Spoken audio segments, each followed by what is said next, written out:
Okay, let's talk about making music. If you've ever felt like it's just too complicated, then you're in the right place. We're about to unlock a huge secret to improvisation, and I promise it's way more accessible than you think. Does this sound familiar? I mean, who hasn't felt this? You sit down, you're ready to create something, and then nothing. Your mind just goes completely blank. It feels like this giant wall of music theory is just staring you down, right? So what are the bricks in that wall?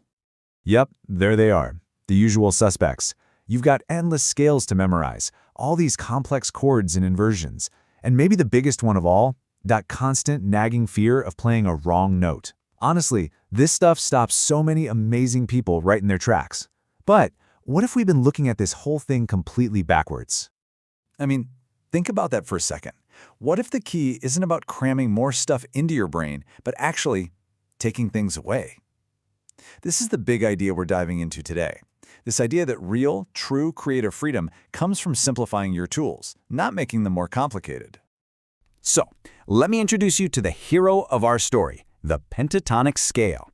Now, on the surface, it's just a scale with 5 notes, but its real power, its secret weapon, comes from a totally surprising place. The magic isn't about the notes it includes, it's about the ones it removes.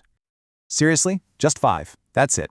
This one simple number is the secret ingredient in so much music you already love. Folk, blues, rock, you name it. It's like a secret backdoor entrance to creating amazing melodies. Okay, so how does this actually work? Let's break it down. You take a normal, everyday C major scale. That's 7 notes. Now, to get our pentatonic scale, we just get rid of 2 of them. We toss out the 4th note, which is F, and the 7th note, B. Why those 2?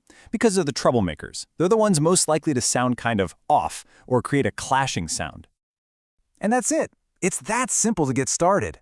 See, you're not learning some crazy new system. You're just streamlining one you might already know. By kicking out those 2 problem notes, you've basically built yourself a foolproof musical sandbox, a place where pretty much anything you do is gonna sound good. And this is the absolute best part. This is the big payoff. Because in this sandbox, it's almost impossible to play a wrong note. That fear just evaporates. You can play these 5 notes in any order, with any rhythm you want, and it just works. It sounds musical. It frees you up to just play and create. All right, so we've got our 5-note toolkit. Now what do we do with it? Let's look at the first technique, and it's a really cool one that's been used for centuries to create an instant vibe, the drone. So what is a drone? It's basically just a steady, harmonic foundation. It's super easy to do. With one hand, let's say your left hand, you just hold down the 1st and 5th notes of your scale. So for C, that would be C and G. That's it, you just hold them. This creates this awesome sonic canvas, and it totally frees up your other hand to just explore and paint melodies on top. No need to worry about changing chords or anything. Okay, so once you're feeling good making melodies over that drone, we can take it to the next level. We can start telling actual stories with our music just by adding in a few simple chords. This is where you really start creating emotion and movement.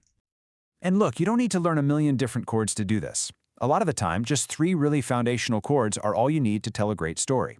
So in C major, your main characters are C, F, and G. And if you want a more sad or moody feel, in A minor you'd use A minor, D minor, and E minor. These are like the primary colors of musical storytelling. Now, this is where the real magic of storytelling and music happens.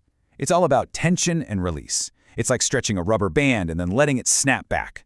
So when you're playing along in C major and you hit that G major chord, you create this feeling of tension. It feels a little unsettled. Your brain is just waiting for it to resolve, to come back home to that comfortable C major chord. And that journey, away from home and back again, that is the story. All right, our last technique is less about what notes you play and more about, well, your mindset. This one can be a total game changer.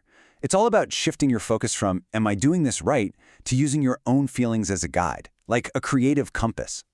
So, instead of just mindlessly running through scales, try this. Pause for a second and just ask yourself some of these questions. What color is this music? What kind of weather does it feel like? Is there a memory it brings up?